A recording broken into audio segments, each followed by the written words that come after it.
Boker Tov, Givrin. Ma Shlom Kim. Oh, I heard a Ra. And I don't think it was a hurrah. We'll pray for you that things improve in class. Okay, today we want to first of all go over the exercise number 18 that you're turning in today. I want to walk through that with you so that you understand what's happening.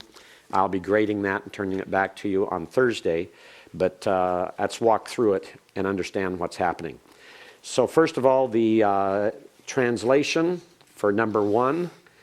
As we look at it there, we have Wizakarti, and the parsing for that is what, Chad?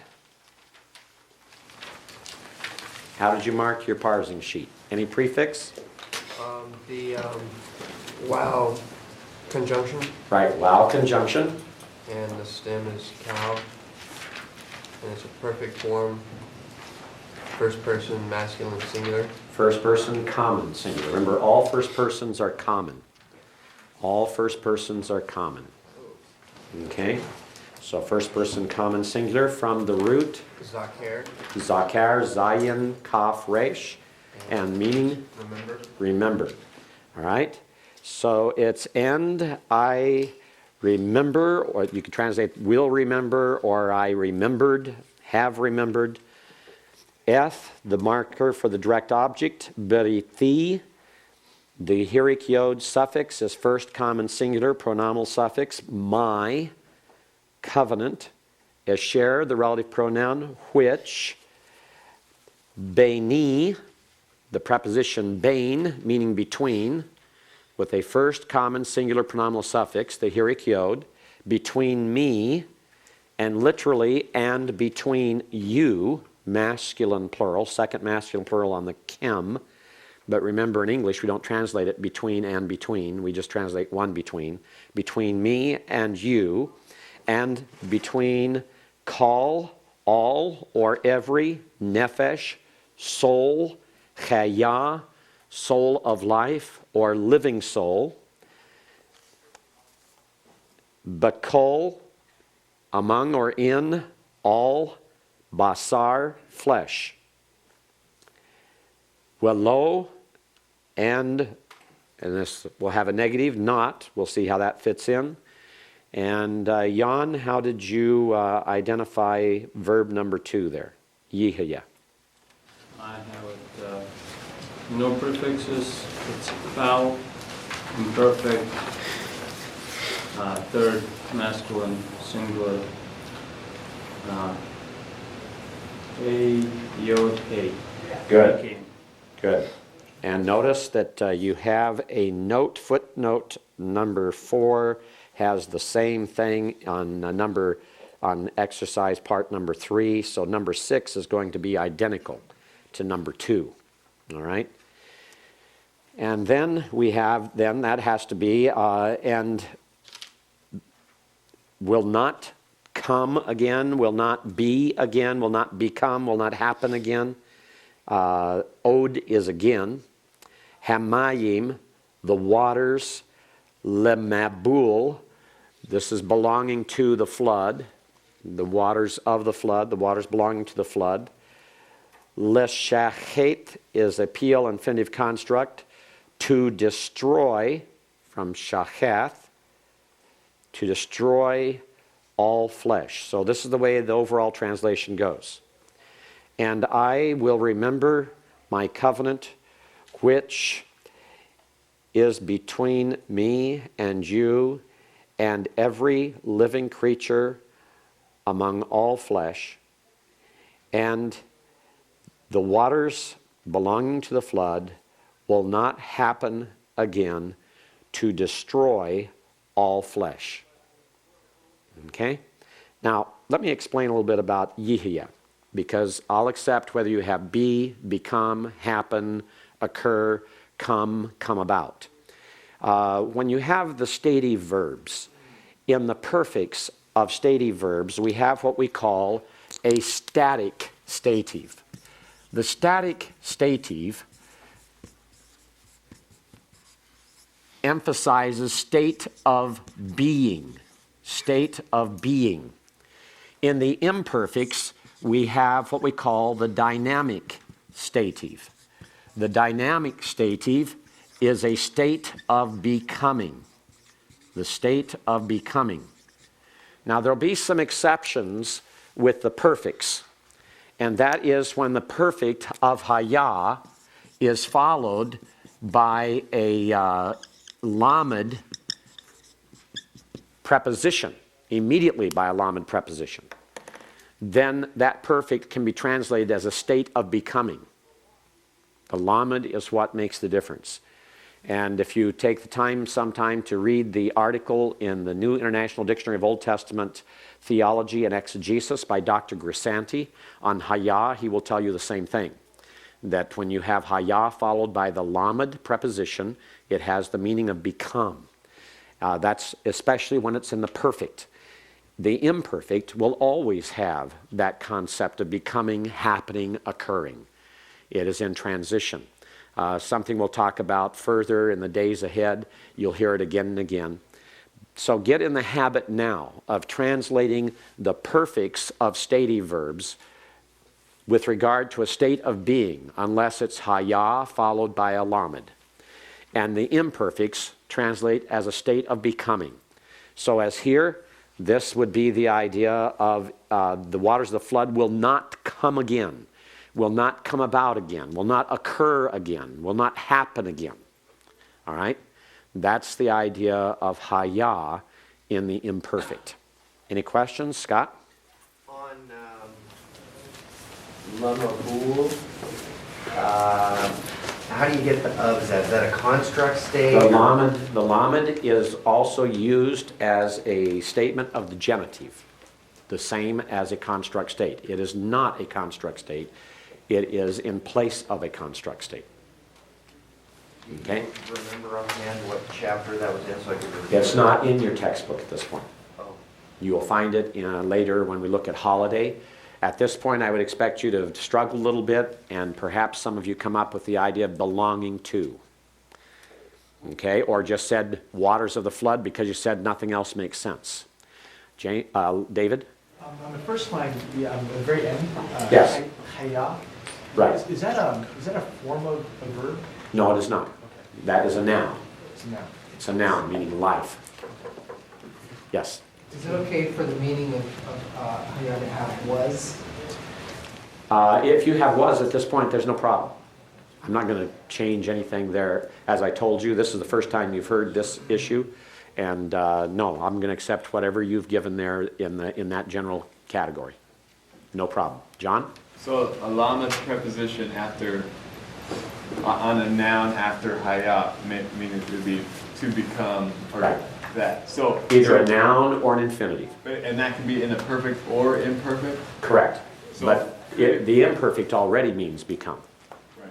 But this is primarily talking about after a perfect. So here, because I put down the waters will not again become a flood. Oh, that's fine. It's not a problem. The imperfect, you got it right. You got the imperfect correctly. Your translation may not be very smooth, but you've got the correct concept and the correct meaning. Because it's an imperfect. The imperfect is the dynamic stative, which is the state of becoming. Something you can remember here, and it'll be repeated in the future for you, but one of the arguments for this is the Septuagint, and the way the Septuagint translators who lived in Egypt, Alexandria, Egypt, 250 years before Christ, the way they translated Genesis chapter 1. They're very consistent. There are two Greek verbs that are state of being verbs. We have eimi. Eimi is the verb generally translated as I am, all right? And then we have genomai. Genomai is I become. The translators of the Septuagint in the book of Genesis are very consistent. When the form of haya is a perfect, they use a form of eimi. When the form of haya is an imperfect, they use genomai. They're very consistent. They match exactly what we're saying here. that the imperfect is become, the perfect is be. For example, Genesis chapter 1, verse 2. We have Haaretz hayata tohu wavohu, and the earth was without form and void. Now, as you look at that, hayatha is a cal perfect third feminine singular from haya. Those who believe in a gap theory insist on translating it as become. Notice two things. Number one, it's a perfect, not an imperfect. Number two, there's no lamed on tohu wavohu. Therefore, it's not a perfect that means become. Number three, the Septuagint translates it with a form of a me, not genomai.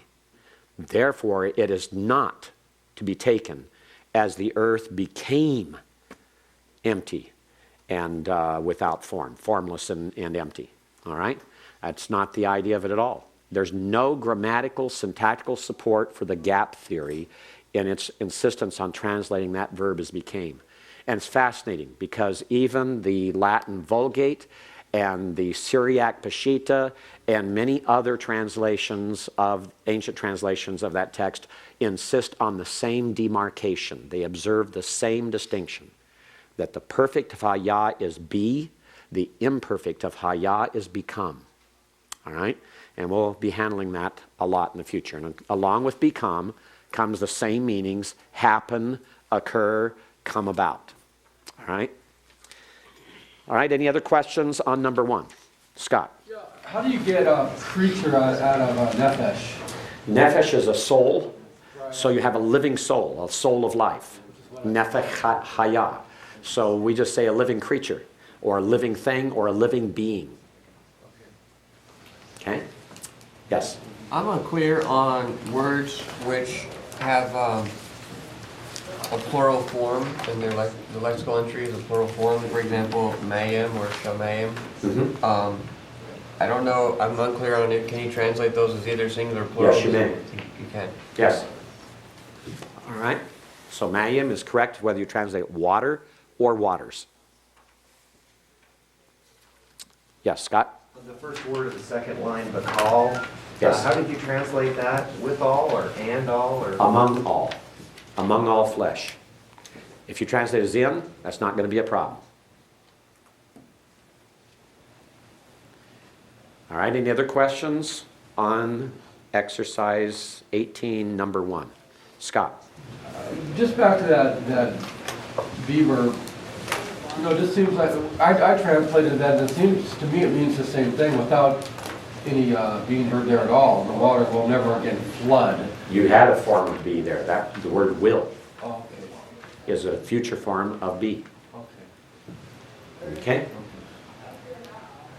All right. Anyone else? Yes, Scott. The first word of the sentence, that verb, you translated I will remember. You can translate as I will remember. Remember, you don't have much context here. So I will remember, I did remember, I remembered, I have remembered, I remember. I'll accept any tense you give for it at this point. Because the form alone is perfect rather than. Perfect. Remember, the forms of the verb do not express tense. Right. So you have to derive tense from context and context alone. Okay. All right? Okay, so any tense you give it at this point, unless it is really nonsense in the reading that you have sufficient context, is going to be all right. So don't get fussy about it. All right? Don't stress over it. All right, anyone else? And I promise you I won't get fussy when I grade it. All right? Number two. Ki tishma.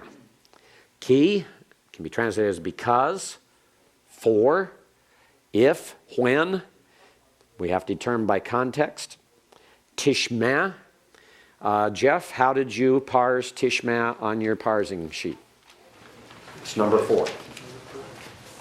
Cal, imperfect, second or third person, masculine or feminine gender, and singular. Good. And shamar, listen. Shamer. Shamer. Shamer, listen. Okay, the sheen, meme, ayin. Sheen, meme, ayin. Listen. All right? Notice the pathak. We have learned a holum in this place.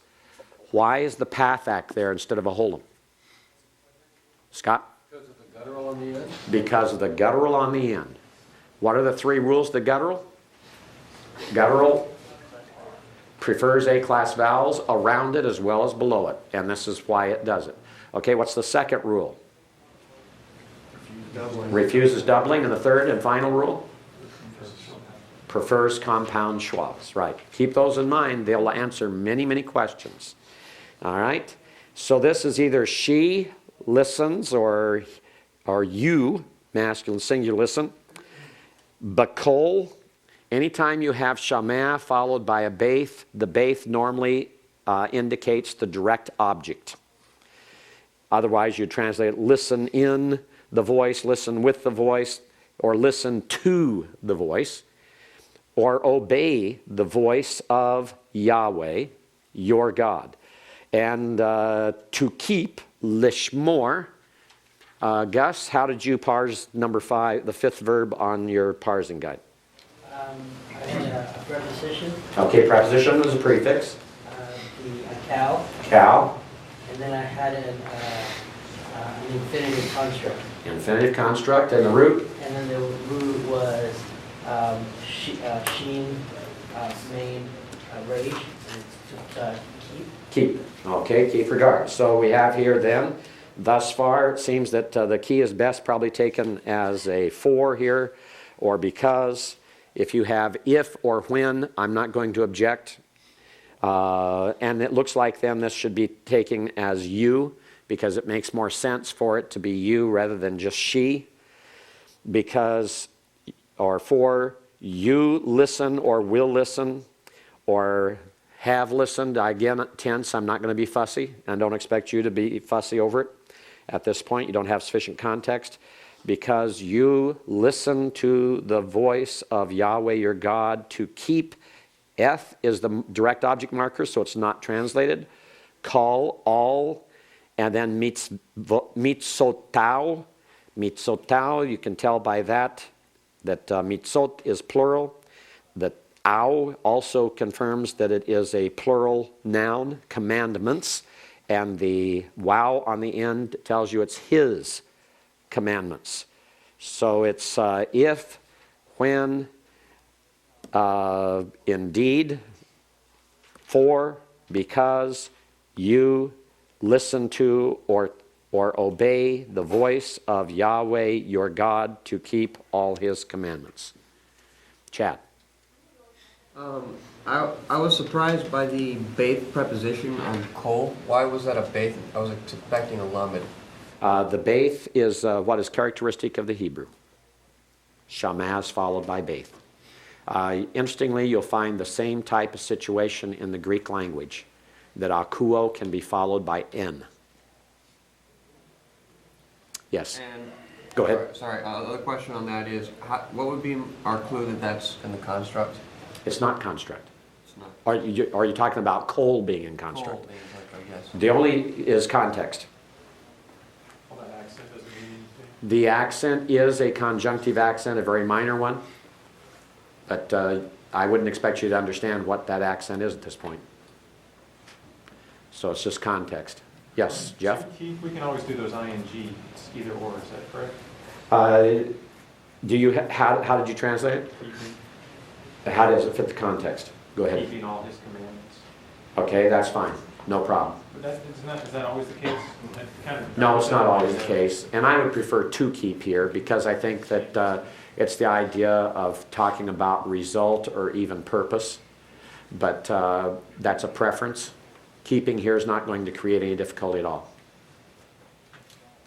All right, anyone else? Chad? One more question on Yes. this one. Mitzwo tau. Yes. I didn't really understand what all that stuff at the end is. Okay, the comments yod wow is exactly what we've seen on masculine plural nouns. Okay? For example, if we take the word that we were used to forming from is sus. If we want to talk about horses, remember it's susim. If we're going to say horses of, we take the meme off. This becomes susei. If we want to say his horses, we don't put a holum wow there. It becomes susau. And the strange thing is that if you go to the feminine and you're talking about mares, you have susoth. And how do you add a pronominal suffix to the ot? What happens is in the third masculine singular, it does the same thing as it does on the masculine plural noun. The feminine plural noun adds it to the oath. So it becomes susotao. And so mitzot, commandments. Mitzotao, his commandments. All right? Anyone else? All right, let's go to number 3. Number 3 starts off with verb number 6, which is identical to verb number 2, so we've already covered it. It has no prefix on it. It is a cow. It's an imperfect. It is a third masculine singular from hey, yod, hey, be. Okay? Im means if. Notice it's spelled with an aleph, not an ayin. If it were spelled with an ayin, it'd be with. With the aleph, it is if. Shamoah is a cow, infinitive absolute. So it's verb number 7 on your parsing sheet. It is a cow, infinitive absolute. How do we know that? From the comets and the holum. The comets and the holum. Why do we have a pathak furtive under the ayin? Anyone? Guttural preferring a class vowel. That's the only reason for it. All right? And then verb number 8. John Strickland, how did you parse it on your parsing guide? Cow, imperfect.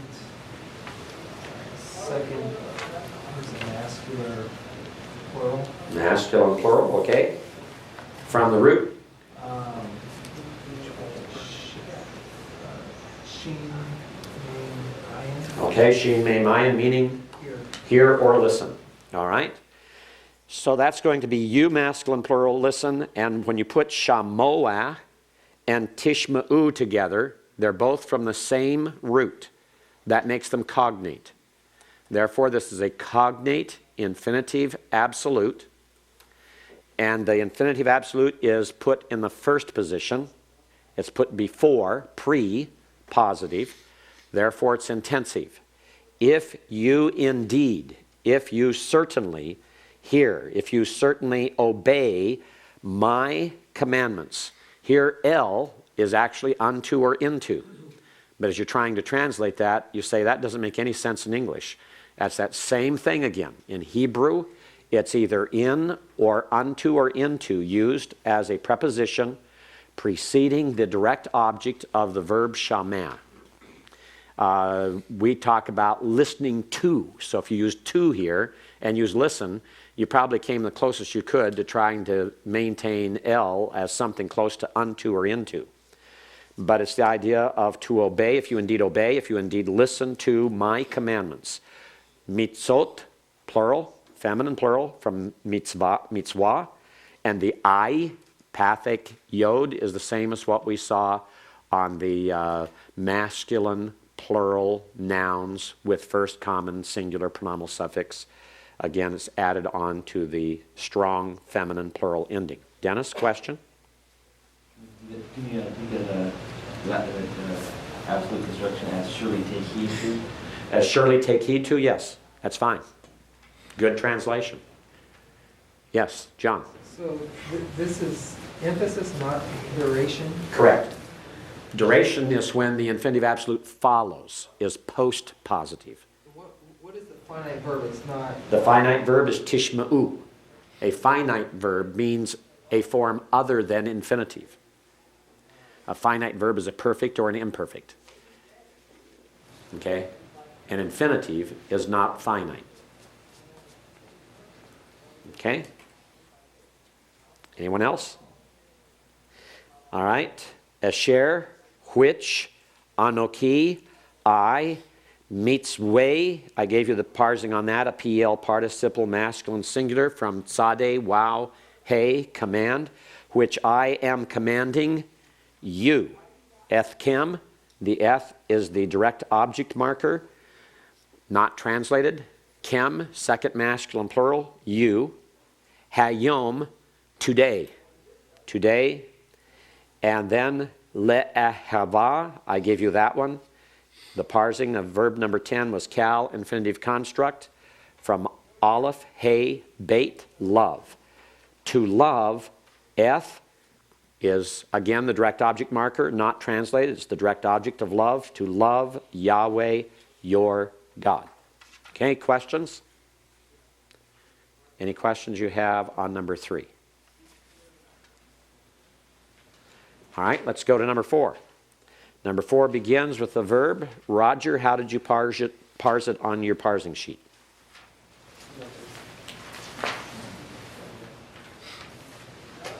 It'd be verb number 11. It's a cow, imperative, masculine, plural, human, I. All right. Listen or hear. Okay, good. Cal, imperative. Masculine, plural. Remember, on the imperatives, you don't have to mark person. If you did mark person, the second person, just draw a circle around it and remind yourself not to give person when you're parsing imperatives. All right? I will not count it off. I want to get you used to it, get you in the habit. Do not give person when you're parsing imperatives. Okay, so it's listen. The na, here it could be a sense of urgency. It could be please. We'd have to look at the total context to see what's going on here. We know if you look at footnote number 6, it's from Genesis 37. If you're familiar with Genesis 37, you know it's the beginning of the Joseph story. You know that this is Joseph then talking about his dream. And so he's speaking to his parents and his brothers. He may have used please because he's the little brother. And so if you use please here, no problem. If you use nothing here, no problem. If you use now, no problem, but I would advise against it. Try to get out of the habit. Listen or please listen or hear the dream, ha-chalom, and it's hazeh, so it's this dream. Please listen to this dream or please hear this dream, which halamti. Kelly, how did you parse halamti on your parsing sheet? Verb number 12. Call, the cow, perfect, first common singular, Correct? and then the hey, lamed, and final name. And Okay. then dream. Hey, lamed main. Dream. Good. I dreamed, which I dreamed. Okay, any questions on number 4? Yes, first, Eric. When you're writing the triliteral root, Yes. the last letter is can have a final form. Do we write it in the final form? Write it with final form, always.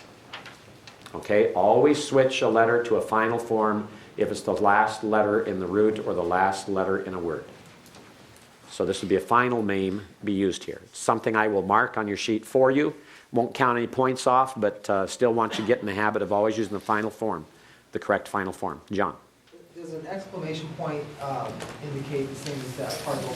Or you just put that and That's fine. No problem. That's acceptable to use the exclamation point in place of it translating na. Okay? Scott? I wrestled quite a bit with on hahalom, I can't say that one. Hachalom. Hahalom, thank you. Mhm. Whether that was an interrogative or an article at the beginning of it. Mm-hmm. The key is the word following it, hazeh. Whenever you see a demonstrative pronoun with an article, that demonstrative pronoun is being used as an adjective to modify a noun. Adjectives agree with their nouns in what? Definiteness.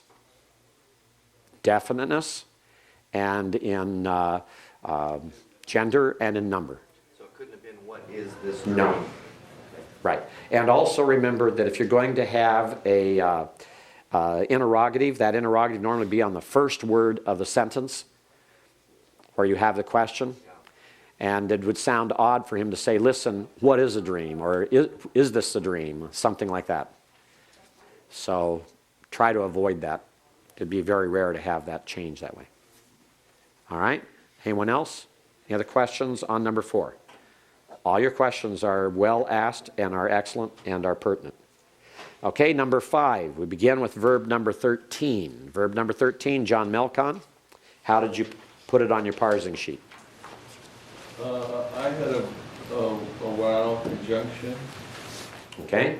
It was cal, perfect, second masculine, singular, from Lamed both pet.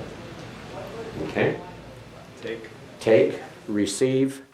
Could also be put there as the word for it, either one. All right, so we have and you received, or and you took midam from blood. Here be the blood of the bull. Them there is in the construct. You can tell the construct because it's not dam, it's dam. It's in it has a pathak under it. You could also tell it by the munach, strong conjunctive accent.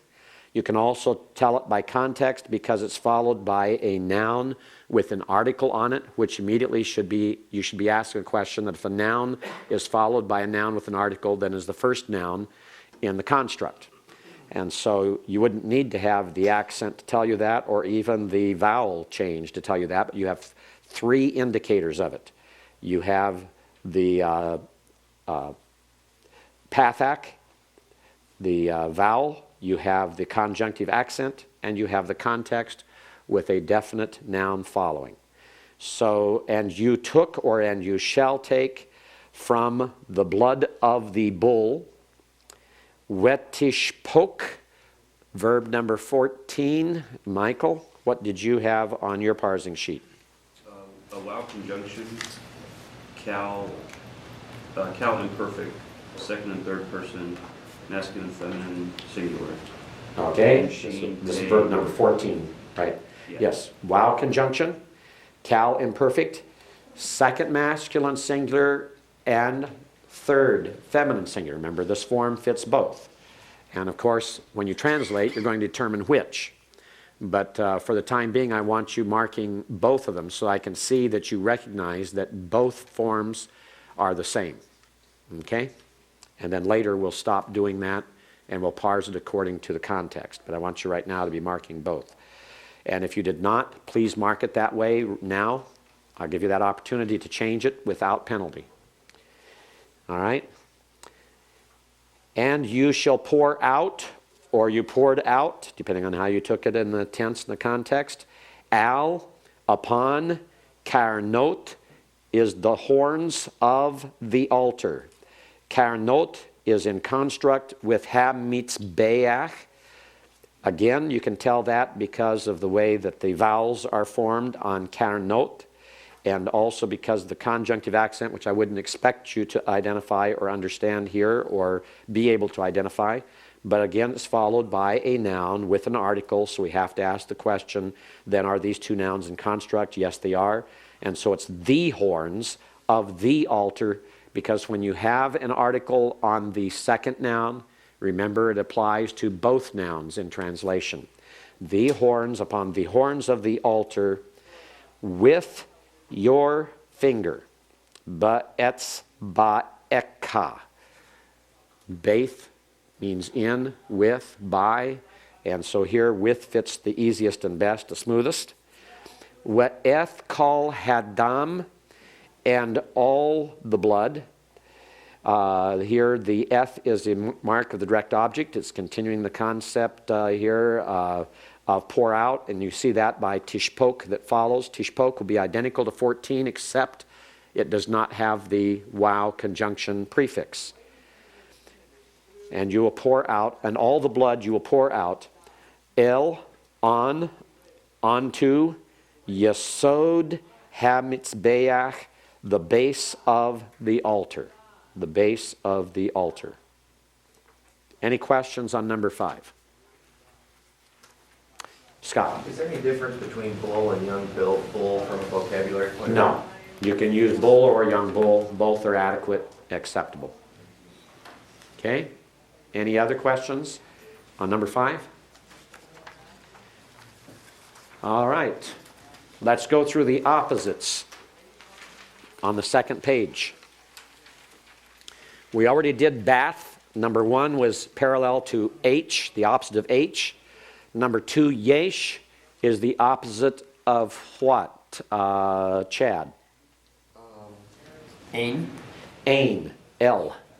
The letter L is ain. Okay, the letter L is ain. So you have the positive of stating existence with regard to time is yesh, there is. Ain is there is not, the negative, so it's the opposite. So the first is H, the second is L, the third, boker, is the opposite of what, Jeff? Erev, evening, A. Erev, evening, and that is A. Okay, the letter A. Number 4, James Lee. Yom is the opposite of? Laila. I, the letter I, Lila. Night, day and night. Okay, number 5, Eric. F5O, ish. Okay, Isha is the opposite of Ish. Woman is the opposite of man, the letter O.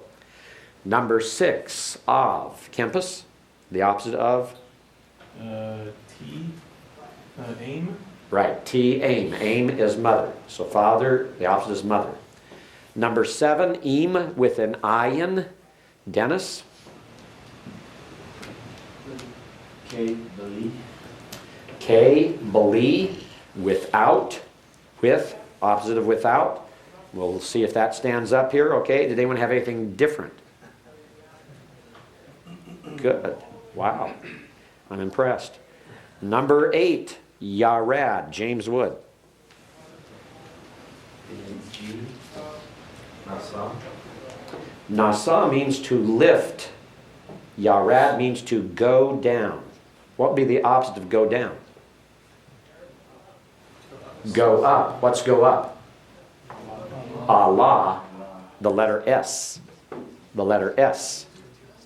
All right? Number 9, Roger, Chaya.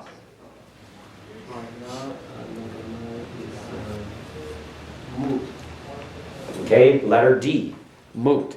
Chaya is he lives. He lived. Mut is to die. So die is the opposite of live. Number 10, Scott Basolo, Lifnei. Lifnei, the opposite is J, ahar. Okay, right across from there. Lifnei means before, in front of, to the face of. J means behind or after. All right, number 11, L. Number 11, L. Franz. The opposite is F, me. Okay, from. If L is unto, then min is from, the opposite. Letter F. Number 12, Kyle. Letter M, tahat. Okay, al is above or upon, and the letter M is tachat, which means beneath or below. So above, below, upon, beneath. Okay, number 13, David Lee. Letter G. Okay, sim is to place, G is to lift, to take up. So one's to put, one's to take, to lift up. All right? And number 14, Nathan. Let's see, Chad. It's the opposite of Q, Ana, he answered. Oh, okay, Q is lakach.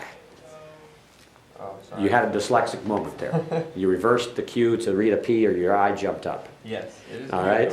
Okay, lakach is to take, to give or to take, to give and take. All right, Nathan, give. Q, lakach, take. Now, some of you may have put Nathan opposite of Nasa, and then later said, now what in the world do I do with lakach? And so could you put lakach in place of sim? yes. In other words, you could have number 13 and number 14 the exact opposite of what we just said. All right? Because either one are acceptable. You can put Q for one and you can put G for the other. 13 can be G, 14 can be Q, or 13 can be Q and 14 can be G. Both of those are allowable. Number 15, bow. John Strickland.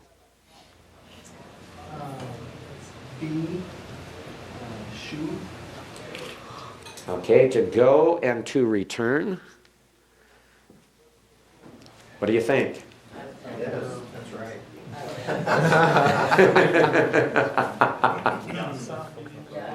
Yatsa means to go out, and bo means more than come, it means to enter. So to enter and to leave are bo and yatsa. So yatsa is actually the one that fits best here, the N letter. All right? That's because number 16, halak, means go, and shuv, return, B, is where the B belongs, technically. Now, if you know, as I look at this, I realize that it's not the perfect exercise. And so I'm going to allow some leeway. So if you're close in the ballpark, I'll let you get by with reversing those two as well. But in technical form, bo means enter. It means come as to enter, to come in. And yatsa means to go out, to depart, to leave. All right? Halak just means to go. Doesn't mean go out of, doesn't mean to go into. It can be used of either one. All right?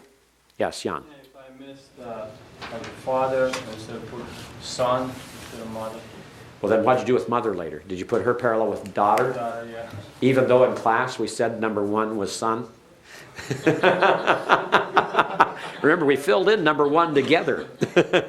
I did that to give you a hint. Yeah, I'll allow it. I'm flexible. All right. Number 17, Yashav. Gus. R, Ahmed. Okay, Ahmad. Yashav is to sit, he sat, and Ahmad is he stood. R, the letter R. Number 18, Diber. Kenny. P. Okay, Ana, P. Diber, he spoke, he commanded. Ana, he answered, or he responded. Number 19, Melech. Melech. Let's see, who haven't I called on yet? Scott Jackson. 19 would be C, servant. Okay, Evet, servant. Opposite of king. I was looking for queen. You were looking for queen. I didn't give it to you. All right, and the last one, number 20, Eretz. Okay, let's see. Kelly, how about you doing that one for us? 20 is E, which is Shamayim. Yes, heavens. Opposite of earth, earth and heaven. Turn to the vocabulary for chapter 20. Let's go over this because it will form our final vocabulary quiz on Thursday. The end of chapter 20, I'll begin up at the upper right. The form here has a chayth, lamed, lamed. Notice there are no vowels on it because it does not occur in the cal in the Hebrew Bible.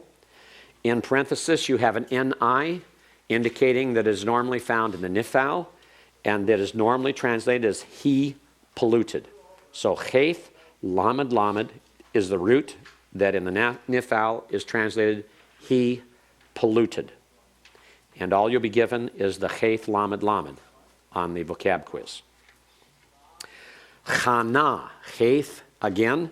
Chana, he encamped or he camped. By the way, let's go back. We didn't have a pronunciation for the first one because it's not pronounced. There is no cal for it to pronounce. But this one, chana, we can. So everyone? Chana, right. The next verb is chashav. Chashav. Notice the chayth again. He regarded or he thought. Then we have a yod, tau, resh. Again, we won't have a pronunciation here. It's the same situation as the one above it. It does not occur in the cal in the Hebrew Bible. It occurs in the nifal and has the meaning of he was left or he remained. The next word is tameh. Tame is a stative verb of the E class. Notice the tsere under the main. He was unclean. He was unclean. Moed. Moed is a noun meaning appointed time or feast time. Machane.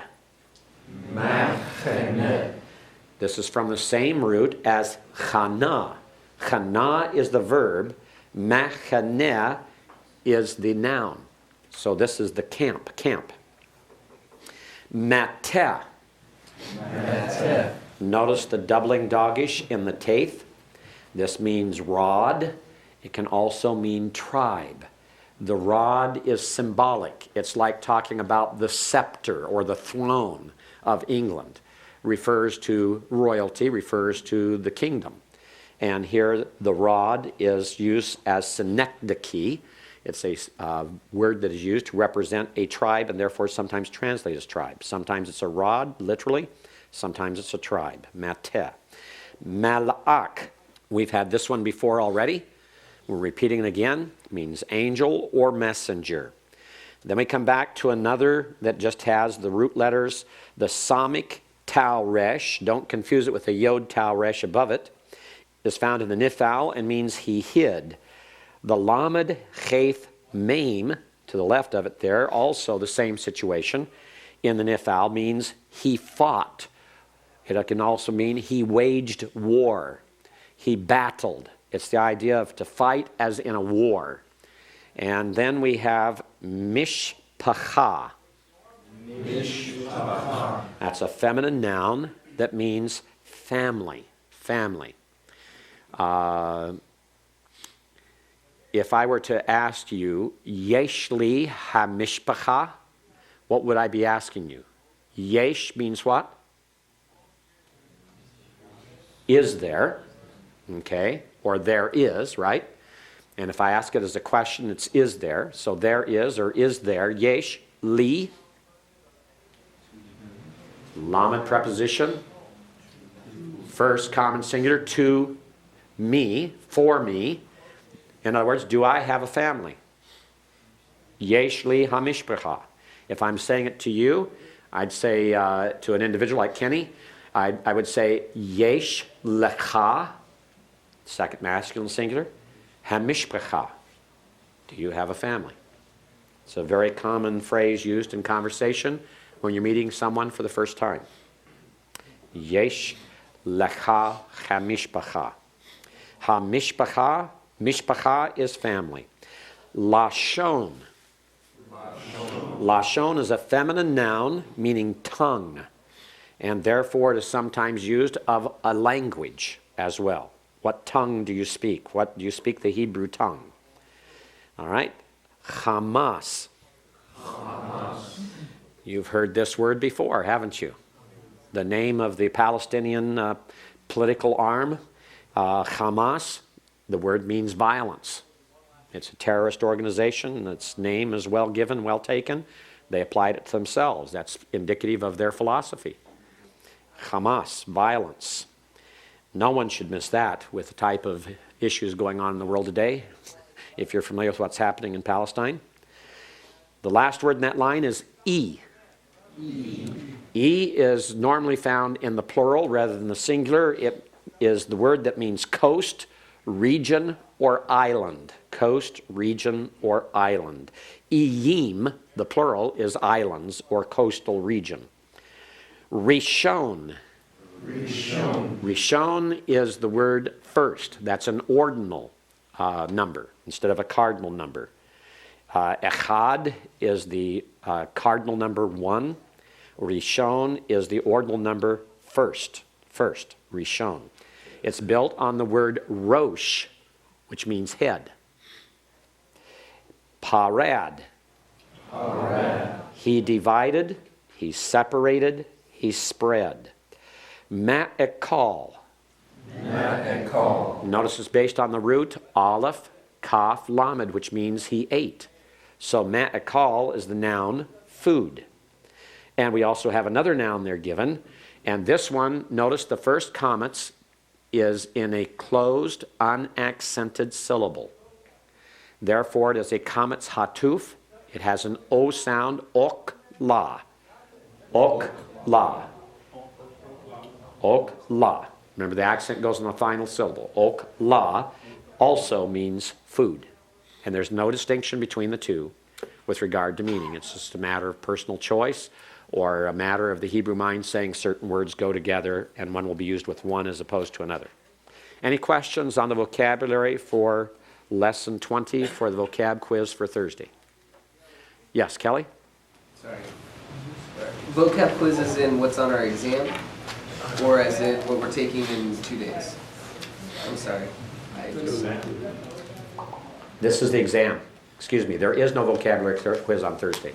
So it'd be Thank for you the for exam asking. next Thursday? For the exam for next Thursday.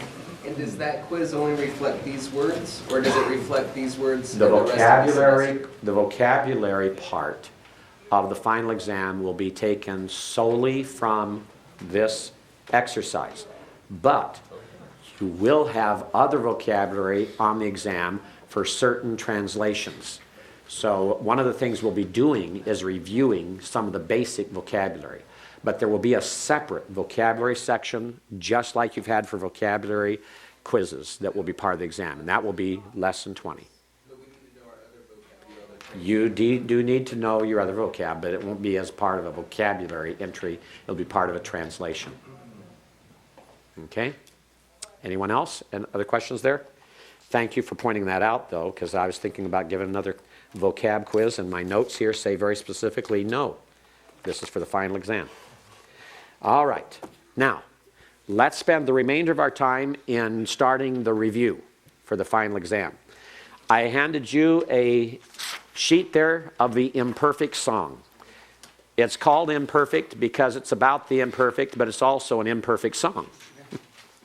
And I make no apologies for it because I intended it that way. It's to the tune of "There's a Hole in the Bucket, Dear Liza." You know that song, right? There's a hole in the bucket, dear Liza, dear Liza. There's a hole in the bucket, dear Liza, a hole. Right? You remember that one? How many of you remember that song? A few of you went to youth camp sometime in your lives and sang it. Or you had a father at home that sang it and drove you crazy. Or you sang it in the car on a journey and sat there in the back saying, "I refuse to sing that song." Right? I know what happens. All right? This is the tune we're using, but it's an imperfect song. Therefore, we're going to use that tune imperfectly. And we're going to start with an English side of it so you kind of get the idea of it. And just listen to me. Learn verbs, dear Job, oh Job, learn verbs. Now notice, it's not exactly the way the melody went. It's close. It's imperfect, all right? It's imperfect. So sing it with me. Learn verbs, dear Job, oh Job, learn verbs. And the way that matches up in the Hebrew is yiktol, tiktol, tiktol, tiktali, yaktol. All right, you want to try it? Try it.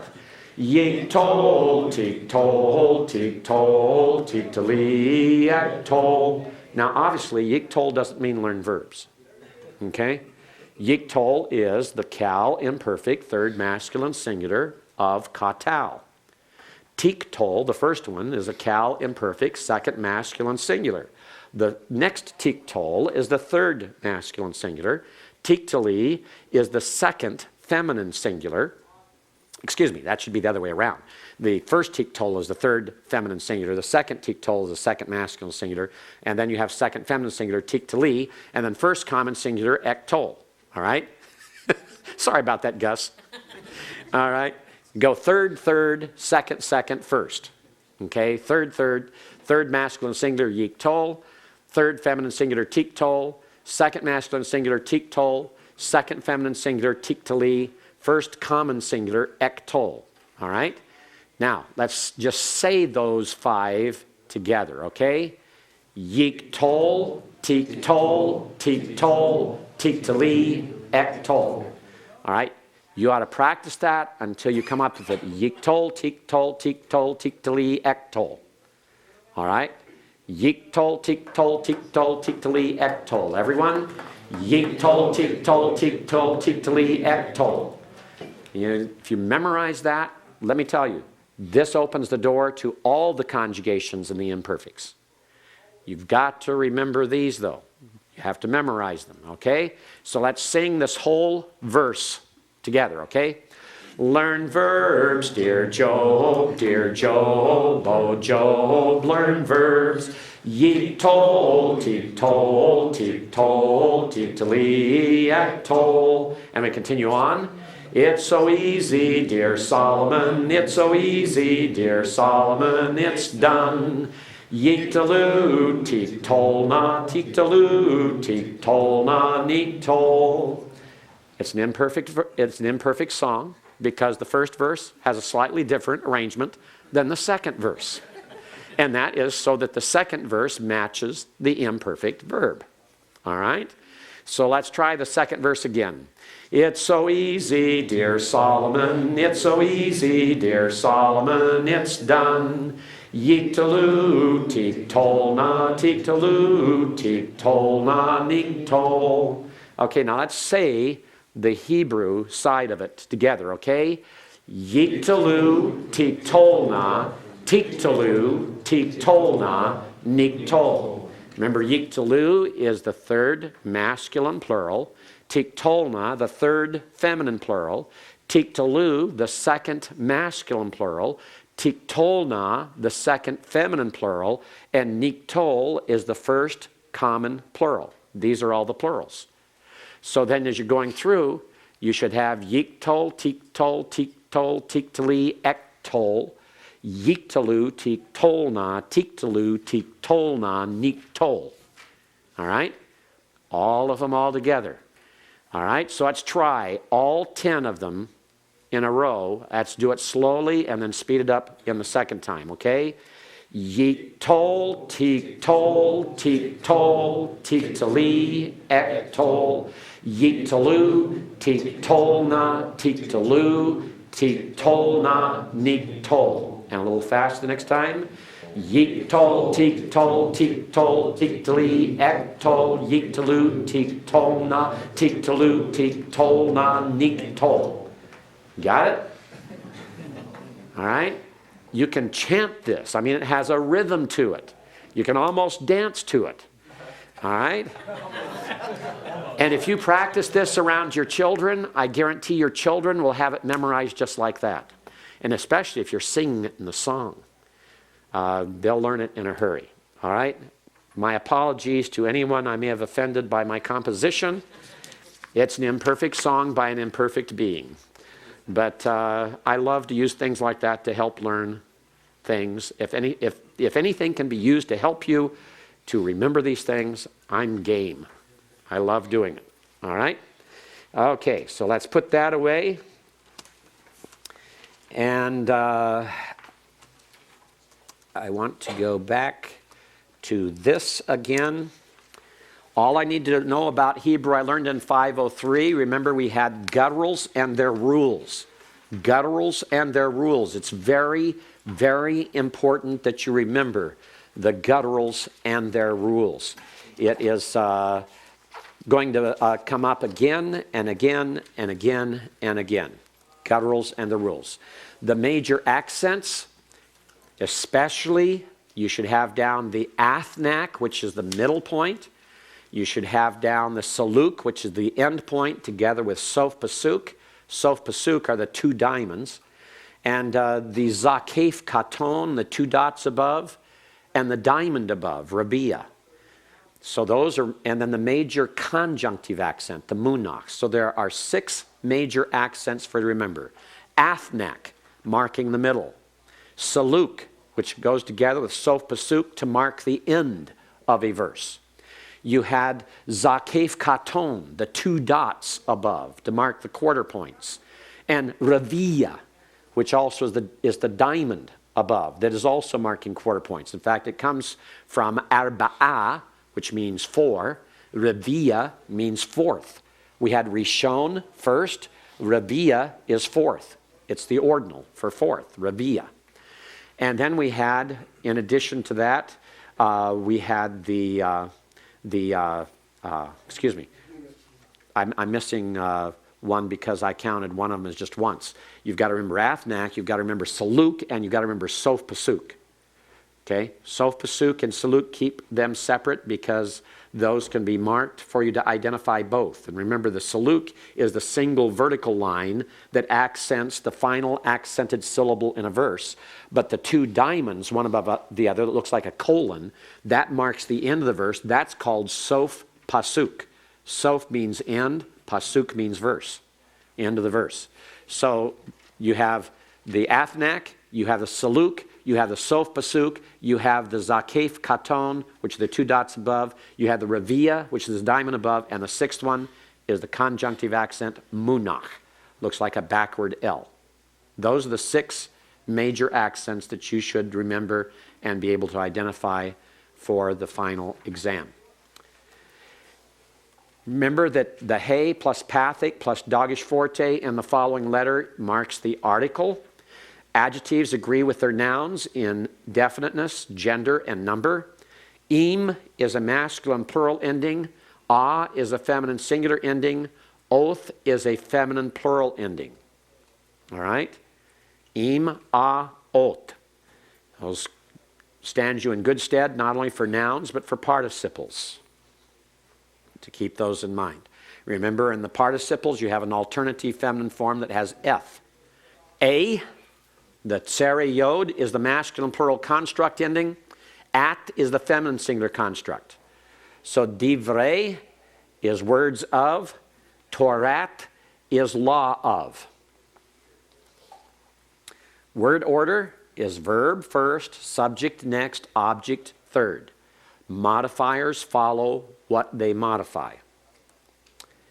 Personal pronouns, make certain you go back over those. Ani, anoki, ata, at, hu, he, and also the plurals. Make certain you know them. Anachnu, nachnu, atem, aten, atena, hem, hema, hein, heina. Make certain you've gone over those personal pronouns and have them memorized.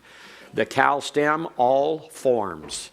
Be able to write out for any consonants that you're given, to be able to write out a full paradigm starting with the perfect, going through the imperfect, including the imperatives, the infinitives, and the participles.